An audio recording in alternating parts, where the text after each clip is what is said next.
What's up, everyone? So in this video, I'm primarily going to talk about the efficacy of the shot, and I think you know what I mean when I say the shot. And the Pfizer papers have been released. The FDA has it on their website. I did download it. I did look at the numbers, and I believe it's a 60-page document that the FDA has. I'm going to put the link down here, so if you wanted to look at all the crazy numbers. But anyway, that being said, this is some really important stuff about efficacy, because throughout the beginning and throughout the entire time they were pushing this shot, the efficacy they were claiming is 95%, okay? And what they're looking at is what's called relative risk reduction. Now, I wrote some numbers down because I don't want to mess up my numbers. So the control group, this is Pfizer's own study that they published, that they conducted. 18,325 people in the control group, which was the placebo group, and in the vaccine group they had 18,198, okay, in the shot group. So when you look at those numbers, they have in their data, they have 95% efficacy. It's actually 95.4, but that's relative risk reduction, which is a comparison of the risk between the two groups, not from baseline.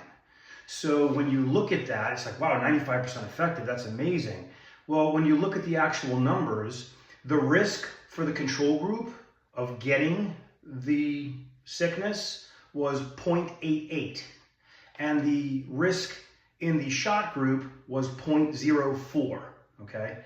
Now, when you calculate that, that's a 95.4% risk reduction when you're making a comparison between the two groups, okay? But when you're looking at the absolute risk reduction, so the chances that it's going to help someone not get it, it's actually 0.84%. So less than 1%. 0.84% is the absolute risk reduction, which is the actual risk reduction from baseline. So that's how effective it really is, okay? Less than 1%. And so I want to give you these numbers and this data so that you can make informed decisions, because Pfizer wanted to hide this information for 75 years and a federal judge forced them to release it. So that being said, it's good for us to have data. Now, I'm just giving you the data. You do what you like with the data. Is it worth all of the risks and all of the things that could occur, adverse events from the shot, to get a 0.84% risk reduction? And that's up to you to decide. But I'm going to give you a couple of numbers here. This is from VAERS. It's the government website. It's a government website, okay, run by the government, that tracks vaccine adverse related events. I'm going to give you some numbers here, okay? And these are updated as of the 30th of January, 2025, okay? It has been tracking deaths, hospitalizations, and adverse events of vaccines since 1990, all right? There's been 38,398 deaths reported from the shot, okay? Now, why is that important? You go, well, that's not that many deaths in reference to the billions of people and millions of people. It's a 78% of all of the deaths of all vaccines reported since 1990, which is in the billions. That's multiple billions of shots, vaccines have been given since then.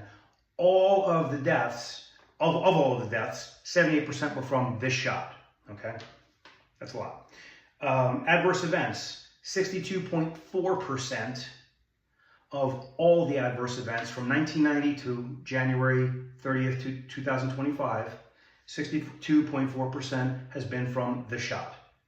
So you see with all of the data, this doesn't have a positive outcome, okay? This is not positive data. And by the way, on the website, this is the government website, they say, we estimate that this is about 1% of the events reported, or they're reporting 1% of the events. So in other words, if we took that number, 38,398, and we said that's 1% that's been reported, the real number is 3,839,800, okay? Now again, it's an estimate, but we're talking in the millions. That's deaths, that's not just adverse events. So again, it's up to you to make the decision on what you want to do with these things. But I like to read the data, right? So if I'm going to take a good medicine, I'm going to take a good medication, I'm going to look at the adverse, and I'm going to look at the efficacy and see, you know, what I want to do with that specific medication or whatever it is. All right. I hope this helps. Let me know if you have any questions. Stay strong. I'll see you next time.